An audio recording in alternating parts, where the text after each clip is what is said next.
तो काफ़ी दिनों के बाद हम लोग फिर से मिले हैं। बीपीएससी का जो सिलेबस है इंडस्ट्रियल प्रोजेक्ट मैनेजर की वैकेंसी के लिए, प्रीलिम्स के लिए, उसमें हम लोगों ने पार्ट 4 तक करके चैप्टर 4 जो है वहाँ तक करके हम लोगों ने छोड़ दिया था। फिजिकल क्लिप्स वगैरह सब कुछ डिस्कस किया था, और मॉनेटरी पॉलिसी इसलिए छोड़ दिया था क्योंकि इजी टॉपिक है और इसके बारे में काफ़ी लोगों ने यूट्यूब पे वीडियो बना रखा है। लेकिन फिर भी मैंने सोचा कि चलो अभी एग्ज़ाम डिले हो चुका है तो एक बार देख ही लेते हैं मिलकर। तो हम लोग आज मॉनेटरी पॉलिसी डिस्कस करेंगे। इसके शुरू के कुछ हिस्सों को हम लोग डिस्कस करने वाले हैं। आज डेफिनेशन देखेंगे, liquidity adjustment facility, marginal standing facility, bank rate, base rate and marginal cost of fund based lending rate देखेंगे। रिजर्व रिक्वायरमेंट के अंदर 2 कंपोनेंट्स हैं, SLR, CRR। तो CRR इन्होंने खुद यहाँ पर सिलेबस में दे रखा है, लेकिन SLR यहाँ पर नहीं दिया है, लेकिन SLR भी हम लोग पढ़ेंगे। और इसके बाद के टर्म्स को अगले वीडियोज़ में देखेंगे। तो इसको शुरू करने से पहले मैं यह बताना चाहूँगा कि देश में जो कुछ भी पैसा है वो गवर्नमेंट कंट्रोल करती है, ऑल द मनी।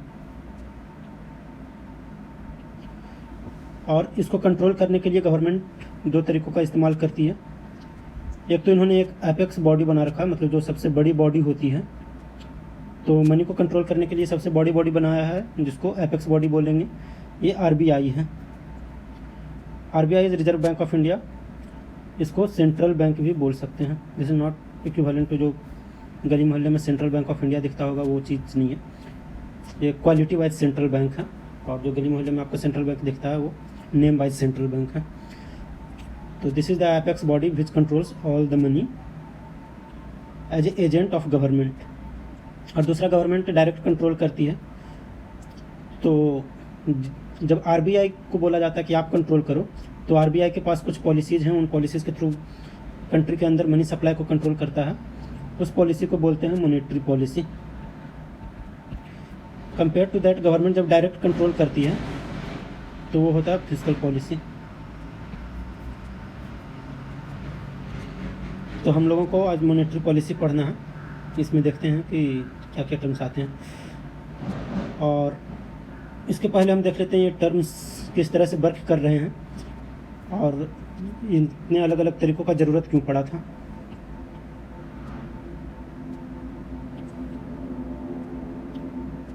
तो भैया गवर्नमेंट ने बना दिया RBI के अंदर होते हैं एक गवर्नर। प्रेजेंट गवर्नर कौन है, उनका नाम आप लोग कमेंट बॉक्स में लिख सकते हैं, और ये कब से हैं यह भी बताइएगा। गवर्नर के सिग्नेचर आपने देखे होंगे कि सारे नोट पर रहते हैं। अब बात आती है कि उसकी सप्लाई को बढ़ाना घटाना क्यों पड़ता है। तो देखिए, हम लोग जो भी डेली ट्रांजैक्शन करते हैं, पहले होता था बार्टर सिस्टम, जिसको बोलते हैं वस्तु विनिमय प्रणाली। कोई है जो कि 1 किलो आलू देगा तो सामने वाला 1 किलो प्याज देगा। हो सकता है कि सामने वाला 1 किलो आलू दे तो सामने वाला 1 मीटर कपड़ा दे। इस तरह से बार्टर सिस्टम चल रहा था। लेकिन किसी को आलू की ज़रूरत है, किसी को कपड़े की ज़रूरत है, किसी को खिलौने की ज़रूरत है, किसी को दारू की ज़रूरत है। अब आलू वाले को दारू नहीं चाहिए, कपड़ा चाहिए, कपड़े वाले को आलू नहीं चाहिए, खिलौना चाहिए, खिलौने वाले को दारू चाहिए। इस तरह का अगर कुछ क्रॉस कम्बिनेशन बन रहा है, दैट विल बी डिफ़िकल्ट। तो इन सब के प्रॉब्लम को सोल्व करने के लिए आया कि बीच में मनी इंट्रोड्यूस कर दिया जाए। अब जो भी ट्रांजैक्शन इन दोनों के बीच में होगा वो उसमें मनी मतलब करेंसी ट्रांसफ़र किया जाएगा।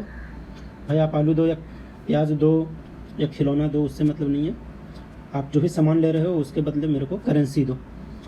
तो हर एक कंट्रीज़ की अलग अलग करेंसी होती है। तो विद इन ए कंट्री अभी हम लोग बात करेंगे कि एक दूसरे ट्रांसफ़र में हम लोग करेंसीज को इन्वॉल्व करते हैं। अब कभी कभी क्या होगा कि आलू तो काफ़ी ज़्यादा हुआ था पिछले सीज़न में, लेकिन प्याज काफ़ी कम हुआ था।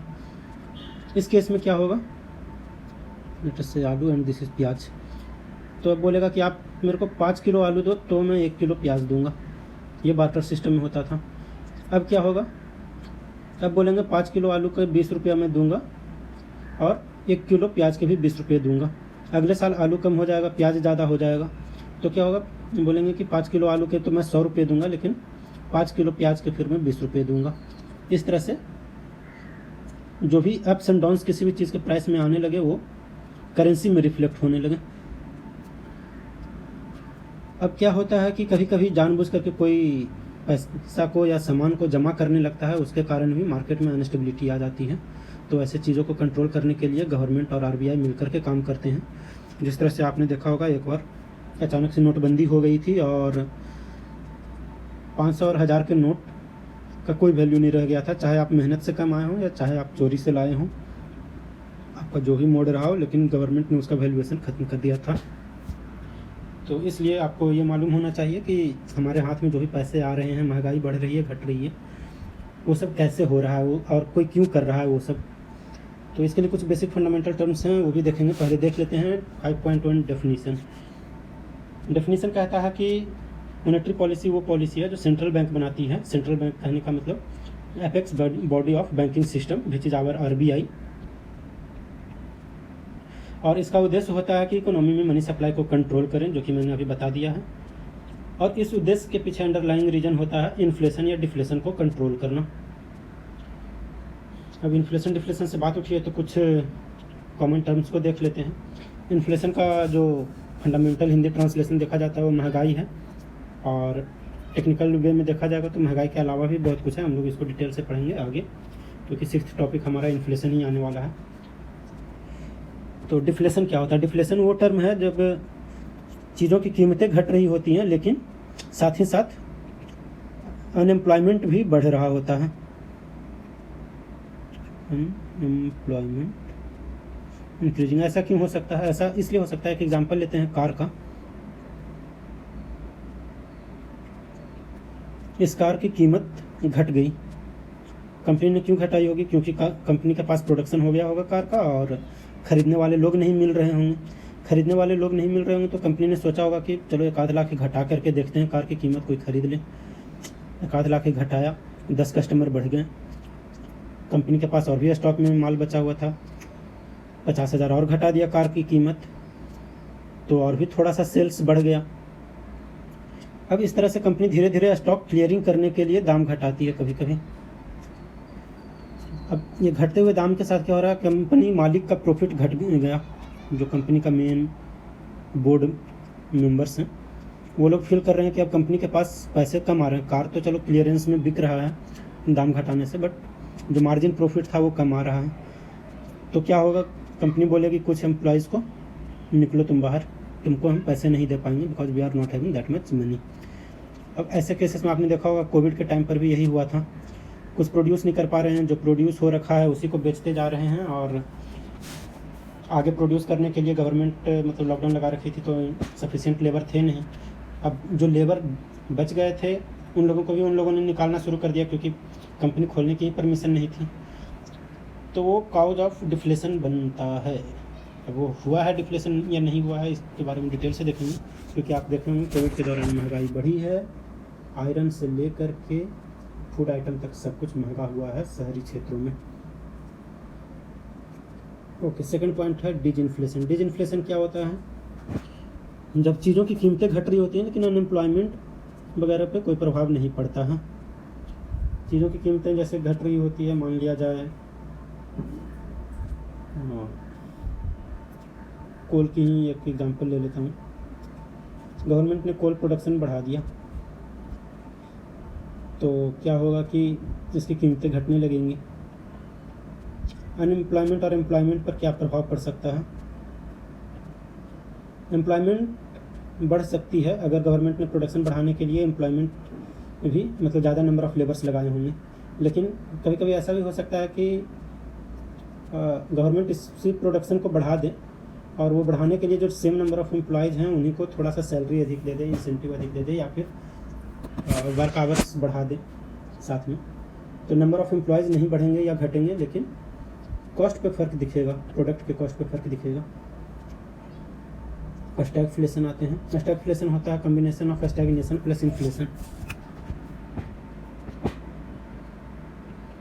Stagnation plus inflation. स्टैग्नेशन में क्या होगा? लोगों को जॉब मिलना बंद हो जाता है और कंपनी को कस्टमर मिलना बंद हो जाता है। जबकि इन्फ्लेशन का जो ट्रेड्स है, जिसको बोलते हैं महंगाई बढ़ना, प्राइसेस बढ़ रहे होते हैं, जो ऑलरेडी एम्प्लॉयड हैं उन लोगों की सैलरी भी बढ़ रही होती है। ऐसा भी देखा गया कोविड के टाइम पे आईटी कंपनीज में, खास करके आईटी कंपनी है और जो प्रोडक्ट डिलीवरी सर्विस है,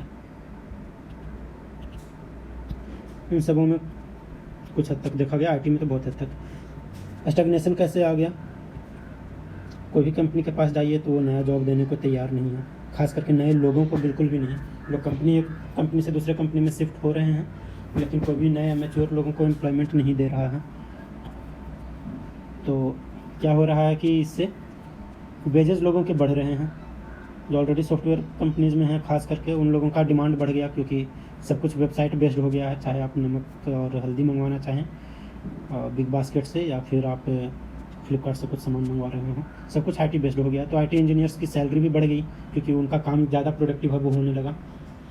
और दूसरी साइड में नए लोगों को जॉब नहीं मिल रही है, और कंपनीज़ को कस्टमर्स, कुछ कंपनी जैसे कि कार कंपनी है, हालांकि सेल्स तो हुए हैं, बट एक शॉर्ट पीरियड के लिए देखा जाए तो कंपनी को कस्टमर भी मिलना बंद हो गए थे। ये काफ़ी शॉर्ट पीरियड था, उसके बाद तो हर एक कार कंपनी ने अच्छा खासा सेल्स बुक किया है। एनीवे, इसके बाद है रिफ्लेशन।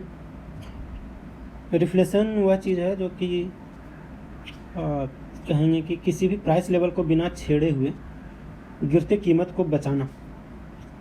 कहने का मतलब किसी भी चीज़ की प्राइस काफ़ी ज़्यादा नीचे ना गिर जाए, उस चीज़ को कंट्रोल करने की पॉलिसी है। लेकिन साथ ही साथ ये भी देखना कि उस चीज़ की प्राइस बढ़ भी ना जाए। ओनियन का एग्जांपल ले लेते हैं। सपोज पिछले साल ओनियन बहुत कम हुआ था, इस साल बहुत ज़्यादा लोगों ने खेती करा और ओनियन अच्छा हुआ, और मौसम का भी कोई एडवर्स इफेक्ट नहीं रहा, तो मार्केट में ओनियन सप्लाई काफ़ी ज़्यादा बढ़ गई। अब ऐसे केसेस में क्या होगा, ओनियन सप्लाई बढ़ गई है तो उनका प्राइस रिड्यूस हो जाएगा। प्राइस रिड्यूस होने से फिर किसानों को घाटा होने लगेगा। गवर्नमेंट ये नहीं चाहती है कि ओनियन का प्राइस इतना गिर जाए कि किसानों को नुकसान होने लग जाए। जनता तो ऑब्वियसली खुश होगी, जो मतलब एग्रीकल्चर फील्ड से नहीं है, उन्हें तो लगेगा कि सस्ते में मिल रहा है तो अच्छी बात है। बट गवर्नमेंट को दोनों को देखना है, किसान और नॉन फार्मिंग पीपल को। तो गवर्नमेंट क्या करेगी, कुछ ऐसी पॉलिसी ला सकती है कि आप X amount of onion store कर सकते हैं, Y amount of onion export कर सकते हैं।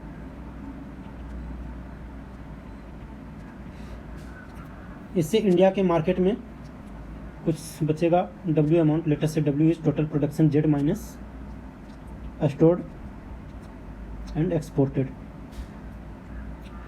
तो अब जो अमाउंट डब्ल्यू बचेगा, उस चीज़ को गवर्नमेंट एक्स और वाई की वैल्यूज़ को अप एंड डाउन करके समय के साथ कंट्रोल करती रहेगी, और इस डब्ल्यू को एक स्टेबल वैल्यू पर रखने का कोशिश करेगी, ताकि इंडिया में प्राइस न ज़्यादा घटे न ज़्यादा बढ़े। तो फंडामेंटल टर्म्स के साथ काफ़ी खेल लिया हम लोगों ने। अब इसके आगे देखते हैं लिक्विडिटी एडजस्टमेंट फैसिलिटी। इसके 3 कंपोनेंट होते हैं, repo rate, reverse repo rate और मार्जिनल स्टैंडिंग फैसिलिटी। अब लिक्विडिटी एडजस्टमेंट फैसिलिटी क्या है, क्वालिटेटिव टूल है।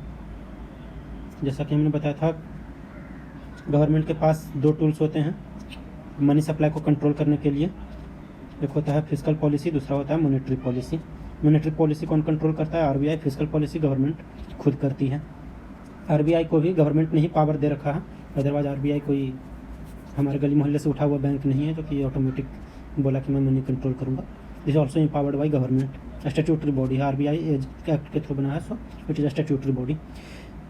सो आरबीआई के मॉनेटरी पॉलिसी में भी 2 तरह के टूल्स होते हैं, क्वालिटेटिव, दूसरा क्वांटिटेटिव।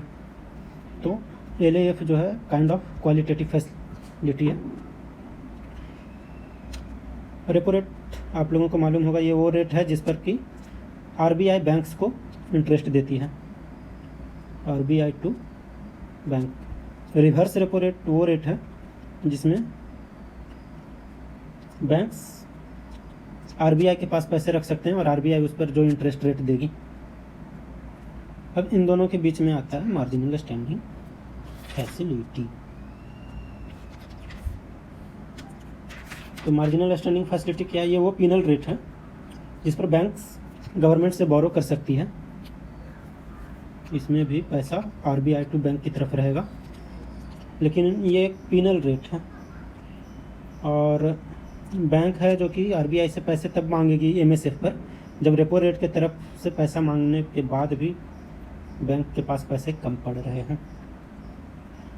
तो मैं एक और स्टेटमेंट रीड कर देता हूँ। MSF is penal rate at which banks can borrow money from the RBI over and above what is available to them through repo window।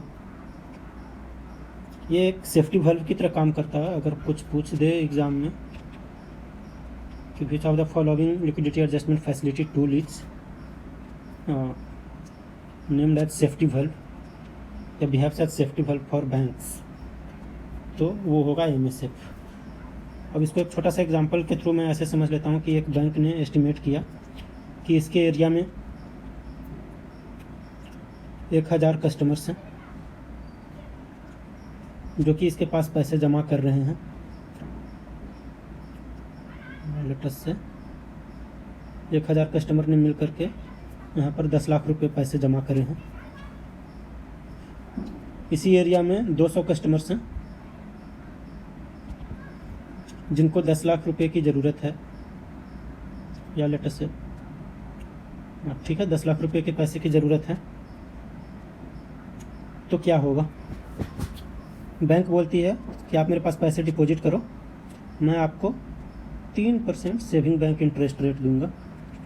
और वहीं दूसरी तरफ बैंक इन कस्टमर्स को बोलती है जिन्हें पैसे चाहिए, हाँ हमारे पास है ना पैसे, मुझसे पैसे लो और मुझे 10% का इंटरेस्ट रेट दो। तो बैंक के पास बेनिफिट होगा 7% का। लेकिन हमेशा ऐसा होता नहीं है कि बैंक के पास एक बार में 10 लाख रुपए आ गए हैं और अगले दिन एक ही बार में 10 लाख रुपए कोई ले जा रहा है। ये डे टू डे एक्टिविटी है। डेली कुछ पैसे जमा होते रहते हैं बैंक में और डेली बहुत सारे पैसे निकलते भी रहते हैं बैंक से।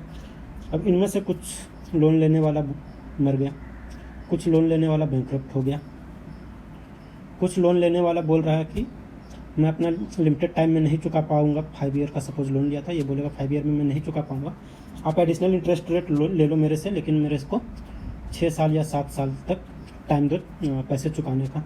खास करके एजुकेशन लोन में ऐसा देखने को मिलता है। लोग सोचते हैं कि 3rd ईयर या 4th ईयर में जॉब लग जाएगा और अगर जॉब नहीं लगी तो फिर उनको 1-2 साल और इंतजार करना पड़ता है। तो बैंक ने भी जो एस्टिमेशन किया था कि उसको पढ़ने के लिए सपोज 5 लाख रुपये 4 साल के लिए दे रहे हैं, तो 4 साल की जगह पर 6 साल में उसको पैसे रिकवर हो रहे हैं, तो एस्टिमेशन रॉन्ग हो जाता है। इस रॉन्ग एस्टिमेशन के चक्कर में जब यहाँ पर पैसे डेफिसिट पड़ने लगते हैं, कम पड़ने लगते हैं, तो पहले रेपो रेट के थ्रू बैंक बोलती है कि मैं अपने सिक्योरिटीज़ को आपके पास गिरवी रखता हूँ, और बैंक ऐसा आरबीआई को बोलती है कि मैं आप अपने सिक्योरिटीज़ को आपके पास गिरवी रखता हूँ और आप मुझे कुछ पैसे दो और मैं फिर से अपनी सिक्योरिटीज़ खुद खरीद लूँगा एक पर्टिकुलर इंटरेस्ट रेट के साथ। वो पर्टिकुलर इंटरेस्ट रेट क्या रहेगा? Repo rate. रेपो क्या होता है? Repurchase obligation. मतलब ये बैंक बोलेगा मेरे पास कुछ सिक्योरिटीज हैं, securities a piece of paper which is having some monetary value, just like our cash. हमारा कैश भी क्या है? पीस ऑफ पेपर है जिस पर 100 लिखा है तो 100 रुपये की वैल्यू, 500 लिखा है तो 500 रुपये की वैल्यू रहती है, और 2000 लिखा है 2000 रुपये की वैल्यू रहती है। और इसके आगे हम देखेंगे तो FDR होता है, BR होता है, ये सब भी काइंड ऑफ पेपर ही हैं जिस पर कुछ मनी प्रिंटेड है और उसकी एक वैल्यू हो जाती है। अगर आपने एक चेक बना रखा है या FDR बना रखा है जिस पर लिखा हुआ 5 लाख रुपये और आपने साइन कर दिया है, तो आप उस पीस ऑफ पेपर को 5 लाख का वैल्यू दे दिए हैं। उसी प्रकार से सिक्योरिटीज़ भी होता है, एक पीस ऑफ पेपर होता है जिसका मॉनेटरी वैल्यू होती है। अब बैंक ने दे दिया वो पीस ऑफ पेपर आरबीआई को और ले लिया कैश। कुछ दिन के बाद जब बैंक के पास इधर डिपॉजिटर्स के पास से पैसे आ जाएंगे, कुछ लोन रिकवरी से पैसे आ जाएंगे, तो बैंक बोलेगा आरबीआई को कि आप से अब हम अपना पीस ऑफ पेपर खरीदते हैं, आप अपने पैसे वापस लो और हम जो पीस ऑफ पेपर खरीदेंगे वो एडिशनल प्राइस पे खरीदेंगे। मान लीजिए कि इस बैंक ने आरबीआई से 1 लाख का लोन लिया, आगे मैं बताऊंगा 1 लाख का ऐसा छोटा अमाउंट ले नहीं सकता है। फॉर एग्जांपल यहाँ पर मैं बोल रहा हूँ 1 लाख रुपए का अगर लोन लिया था और रेपो रेट 4% है, तो बैंक सेम सिक्योरिटी को 1 लाख प्लस 4% पे खरीदेगा। तो आई होप कि रीपरचेज ऑब्लिगेशन समझ में आ गया होगा और इसकी ज़रूरत क्यों पड़ती है बैंक को ये भी समझ में आ गया होगा। अब रीपरचेज ऑब्लिगेशन अगर आरबीआई रिड्यूस कर देती है तो बैंक्स को तो मज़ा आ जाएगा, बैंक्स अपने सिक्योरिटीज़ को आरबीआई के पास देता जाएगा, आरबीआई से कैश लेता जाएगा, इस कैश को लोन में घुमाएगा, लोन में घुमाएगा तो उससे इंटरेस्ट में पैसे मिलेंगे वापस, और अगर इन्होंने इंटरेस्ट रेट घटाया तो कम मिलेंगे, इंटरेस्ट रेट नहीं घटाया था तो इधर से पैसे उतने ही मिलते रहेंगे, हालांकि आरबीआई को कम ही पैसे देने हैं तो बैंक्स को प्रॉफिट हो रहा होगा।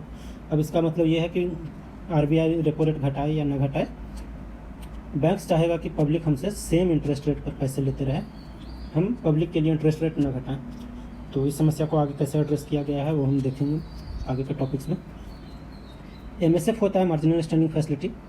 तो पिछले एग्जांपल को ही आप इस तरह से समझिए कि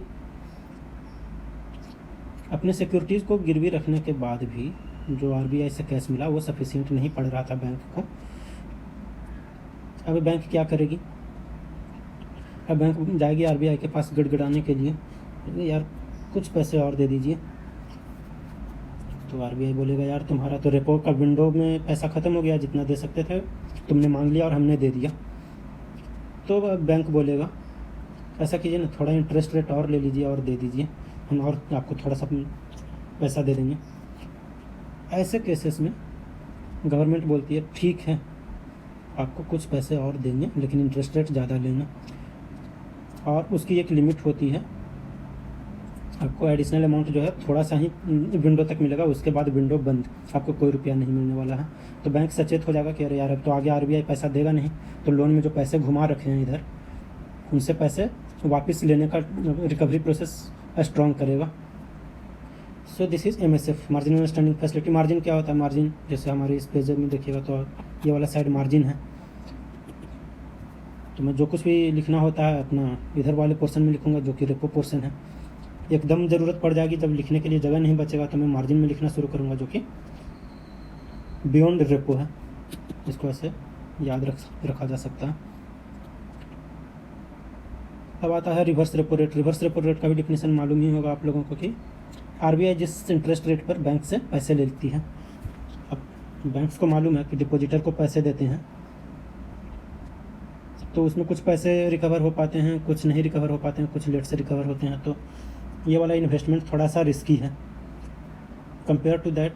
अगर बैंक के पास कुछ एक्सेस मनी पड़ा हुआ है तो अपने पास रखने के बजाय आरबीआई को दे देते हैं और आरबीआई कुछ इंटरेस्ट रेट दे रहा है। आरबीआई चाहती नहीं है कि बैंक है जो कि सारे पैसे आरबीआई के पास रख दे, इसलिए आरबीआई ये इंटरेस्ट रेट काफ़ी कम रखती है। जनरली एक ट्रेंड होता था कि रेपो रेट से 0.25 कम रखा जाए, 0.25 को बोलते हैं 25 बेसिस पॉइंट, कुछ भी रहेगा पॉइंट को अगर आप मतलब गायब कर दो बोलने के लिए, सिर्फ 25 बोलो तो 25 बेसिस पॉइंट। बाद ये एक जनरल फार्मूला था कि MSF equal to repo rate plus 0.25, reverse repo rate equal to repo minus 0.25। ये आजकल फॉलो नहीं हो पा रहा है, तो कुछ केस में हो रहा है, कुछ केस में नहीं हो रहा है। इसको देखेंगे प्रेजेंट क्या वैल्यू चल रहा है वो भी देखेंगे, पहले यहाँ पर समझ लेते हैं क्या है। तो बैंक्स के लिए आरबीआई एक सेफ लोकेशन है पैसे पार्क करने के लिए, लेकिन अट्रैक्टिव लोकेशन नहीं है। जैसे शादियों में होता है ना लड़कियों के लिए कि लड़का खोजते हैं सरकारी नौकरी वाला, क्योंकि लड़का सरकारी नौकरी वाला हो तो बंदा मतलब इनकम वाइज सेफ है। अट्रैक्टिव होना ज़रूरी नहीं है, क्योंकि कोई बंदा प्राइवेट कंपनी में सेम लेवल का मेहनत करके अगर 50 लाख कमा रहा होगा साल का, तो उसके कंपेयर में सरकारी नौकरी वाला 6 लाख 7 लाख कमा रहा होगा उतना मेहनत करने पर, लेकिन जॉब की सेफ्टी रहती है। तो लड़का देखने में अट्रैक्टिव हो या ना हो और सैलरी भी ज़्यादा अट्रैक्टिव हो या ना हो, लेकिन स्टेबिलिटी है तो सेफ्टी है। सो बैंक्स और आरबीआई के साथ भी वही रिलेशन है, यहाँ स्टेबिलिटी एंड सेफ्टी है, और यहाँ पर अट्रैक्टिव है बट सेफ्टी नहीं है। तो बैंक रिवर्स रेपो रेट को अगर बढ़ा देती है तो बैंक्स ज़्यादा आरबीआई के पास पैसे जमा करने लगेंगे। अगर आरबीआई रिवर्स रेपो रेट को घटा देगी तो आरबीआई बोलेगी यार इधर ही जमा करो, इधर ज़्यादा अट्रैक्टिव है। That's all. आई थिंक छोटे से टॉपिक में मैंने काफ़ी ज़्यादा समय खा गया है। यह है आगे है मार्जिनल स्टैंडिंग फैसिलिटी, जो कि हमने यहाँ पर डिस्कस कर दिया था। पता नहीं बीपीएससी ने इस तरह से क्यों सिलेबस बनाया, अगर एलएएफ बनाया था तो एलएएफ के अंदर ही उनको एक्सप्लेन कर देना चाहिए था कि एलएफ के अंदर रेपो रिवर्स रेपो है, एमएसएफ पढ़ना है। तो एलएफ अलग लिखा है और एमएसएफ अलग लिखा है, आगे भी ऐसा ही दिखेगा। बैंक रेट एक ऐसा चीज़ है जिसको 2011 के बाद एक तरह से डिसकंटिन्यू कर दिया गया है, डॉर्मेंट कर दिया गया है, मतलब बंद नहीं किया गया बट डॉर्मेंट कर दिया गया है। अब बैंक रेट नाम की चीज़ को यूज़ नहीं करते हैं, एमएसएफ को यूज़ करते हैं। एमएसएफ रेट पर ही बैंक रेट दिया जाता है और ये क्या है, लॉन्ग टर्म है। जनरली हमने जो लास्ट एग्जांपल देखा था, मैंने फिगर मिटा दिया, जो हमने लास्ट एग्जांपल देखा था कि बैंक के पास अचानक से शॉर्टेज आ जाती है डेली कैश फ्लो में, कि इंडिविजुअल रिटेल इन्वेस्टर्स पैसे कम जमा किए हैं और लोन लेने वाले ज़्यादा पैसे ले लिए हैं, तो बैंक को पैसे की ज़रूरत पड़ती थी। तो ऐसे छोटे मोटे पैसे की जो डेली बिजनेस में ज़रूरत पड़ती रहती है वो सब रेपो रेट से कंट्रोल करते हैं। तो रेपो रेट पे बैंक लोन लेती है और उसके भी बियॉन्ड चला जाता था तो एमएसएफ पर लेती थी। लेकिन लॉन्ग टर्म लोन लेना होता है तो भी आज के डेट में इंटरेस्ट रेट एमएसएफ के बराबर है, लेकिन वो बैंक रेट के नाम से लिया जाता है। जो पेपर पे लिखा जाएगा कि bank will pay, let us से स्टेट बैंक ऑफ इंडिया ले लेते हैं, state bank of India will pay RBI x amount of interest, sorry x amount of money taken under loan from RBI at bank rate, ये B are मतलब bank rate, यहाँ पर bank receipt मत समझ लीजिएगा। तो और ये बैंक रेट क्या होगा, रेट इक्विवेलेंट टू एमएसएफ, ये छोटी सी चीज़। अब बेस रेट क्या होता है, बेस रेट वो रेट है जिससे नीचे बैंक किसी को इंटरेस्ट रेट नहीं दे सकती है। सपोज आपने देखा होगा कि बैंक अलग अलग इंटरेस्ट रेट रखती है। पर्सनल लोन लेना है तो 13%, हाउसिंग लोन लेना है तो 10%, कार लोन लेना है तो 7%, इवन मोबाइल फ़ोन और ये सब के लिए भी आजकल लोग ईएमआई पे जा रहे हैं। तो आप देखते होंगे ईएमआई जनरली क्रेडिट कार्ड वगैरह के साथ लिंक्ड होता है, आप फ्लिपकार्ट ऑफर्स में देखते होंगे। कभी कभी तो वो 0% होता है और कभी कभी वो 10%, 20% भी पहुंच सकता है, कुछ भी हो सकता है, depends on equipment and your service provider. तो ये क्यों हो रहा है, मतलब कोई लोन लेने वाला 13% पे ले रहा है, कोई 10%, कोई 7% और कोई 0 से 20% ऐसा कुछ जा रहा है। हो सकता है बैंक का कभी मर्जी होगा तो किसी को बोलेगा कि आप 0% पर ही लोन लीजिए और 10 साल तक लोन लेकर के बैठे रहिए, कोई दिक्कत नहीं है।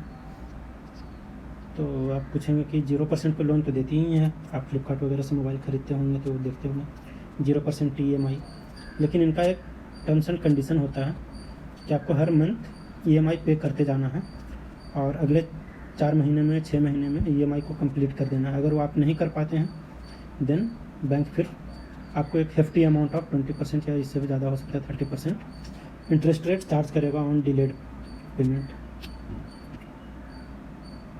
अब बैंक का कोई चहेता हो उसको बोल दे बैंक कि भाई आप 0% पर ही ले जाइए, बहुत दिनों तक रखिए, या 1% पर ले जाइए, बहुत दिनों तक पैसा रख, कोई दिक्कत नहीं। ऐसे में क्या होगा कि बैंक का तो अपना बाप का पैसा है नहीं, बैंक के पास छोटे छोटे रिटेल इन्वेस्टर्स ने पैसा जमा किया था, बैंक को पसंद आ गया विजय माल्या को इन सब लोगों के पैसे ट्रांसफ़र कर दिए।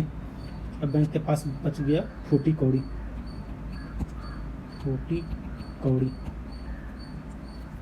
अब क्या करेगा बैंक, रोएगा। ये इन्वेस्टर क्या करेगा, रोएगा। विजय माल्या क्या करेगा, यूके जाएगा। तो ऐसे सिचुएशन से बचने के लिए आरबीआई ने बोला कि नहीं, आप एक मिनिमम रेट तय कीजिए, आपका क्या खर्च है, आप कितना पैसा डेली ट्रांजैक्शन में ला पा रहे हो और दे रहे हो किसी और को, और आपका ऑपरेशनल एक्सपेंसेस क्या हैं, कितना अर्न करते हो अलग अलग मेथड्स से। बैंक भी बहुत तरीके के मेथड्स यूज़ करती है, इवन आजकल इंश्योरेंस और एडवर्टाइजमेंट वगैरह में भी इंटर कर रही है। तो उन सब अलग अलग मेथड से आप जो भी अर्न कर रहे हो उन सब के मिला करके आप कितना पैसा रोटेट कर सकते हो उसको देखिए और उस हिसाब से एक बेस रेट डिसाइड कीजिए। बेस रेट से नीचे आपको किसी को भी नहीं देना है, चाहे प्रधानमंत्री खुद भी आकर के आपके पास लोन अप्लाई क्यों न करें। So that is the minimum rate explanation. I think मैंने काफ़ी दे दिया, एक ही चीज़ को बहुत बार रिपीट भी कर दिया हूँ मैं। इसके बाद आता है MCLR, marginal cost of fund based lending rate. इसको 2016 में इंट्रोड्यूस किया गया था और इसमें कुछ ये नहीं है, इसका भी पर्पस सेम था, बेस रेट जैसा ही। इसमें लिखेंगे फॉर इम्प्रूविंग मॉनेटरी ट्रांसमिशन।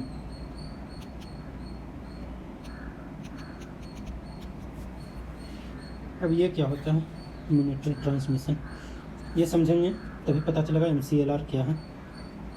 मैंने बताया था एक है RBI, बीच में है बैंक और नीचे है बहुत सारे customer C1 C2 C3 C4 CN। Bank बोलता है कि आप मेरे से इंटरेस्ट लो, सॉरी पैसे लो, बाद में इंटरेस्ट के साथ चुकता करना, और ये इंटरेस्ट होगा 10% का, मैं मान लेता हूँ एवरेज, क्योंकि कहीं पे 5% पे भी दे रही है बैंक लोन, कहीं पे 15% पे दे रही है, कहीं पे अलग अलग पेनाल्टी चार्ज वगैरह लगा रही है। एवरेज में मान लिया 10% पे बैंक है जो कि वापस पैसे ले रही है। RBI बैंक को पैसे दे रही है 4% पे, तो बीच में बैंक को हुआ 6% का प्रॉफिट। 6% के प्रॉफिट पे इन्हीं कस्टमर्स में से कुछ और भी कस्टमर होंगे, let's say X1 X2 X3 XN, ये कस्टमर पैसे फिक्स डिपॉजिट वगैरह में जमा कर रहे होंगे। बैंक इनको फिक्स डिपॉजिट का रिटर्न दे रही होगी या फिर सेविंग डिपॉजिट है उन सब में रिटर्न दे रही होगी। तो फिलहाल आजकल सेविंग बैंक पे 2.75% चल रहा है और फिक्स डिपॉजिट पे 4% 5% इस टाइप का कुछ चल रहा है। ऑन एन एवरेज में मानता हूँ कि 4.5% का इंटरेस्ट रेट बैंक डिपॉजिटर्स को दे रही है। तो बच गया बैंक के पास 1.5%। 1.5% बैंक है जो कि अपने प्रॉफिट के लिए यूज़ कर रही थी, अपने बैंक एम्प्लॉयज़ वगैरह को भी सैलरी देना होता है, उन सब में इस्तेमाल कर रही थी। अब ये जो लोन ले रहे थे, इन लोगों को लोन लगने लगा महंगा। इनको लेना होता है कार, घर, जो रिटेल कस्टमर्स थे बैंक के, उनको भी कार, घर, हाउस, आईपैड, इस टाइप की चीज़ें लेनी रहती हैं। बट सपोज इन्फ्लेशन बढ़ गया, चीज़ें महंगी हो गई, अब ये लोग नहीं ले पा रहे हैं और लोन भी 10% का महंगा लग रहा है। तो RBI ने रेपो रेट को रिड्यूस किया, तो बैंक को अब ज़्यादा पैसे मिलने लगे RBI से। अब बैंक ये वाला एक्सेस कैश को सोचा, एक्सेस कैश से मैं एक्सेस कस्टमर जोड़ूंगा, लेकिन हर एक कस्टमर से इंटरेस्ट रेट तो इतना ही लूँगा। अब एक्सेस कस्टमर जुड़ेंगे नहीं, क्योंकि इन लोगों को भी तो महंगा लगेगा।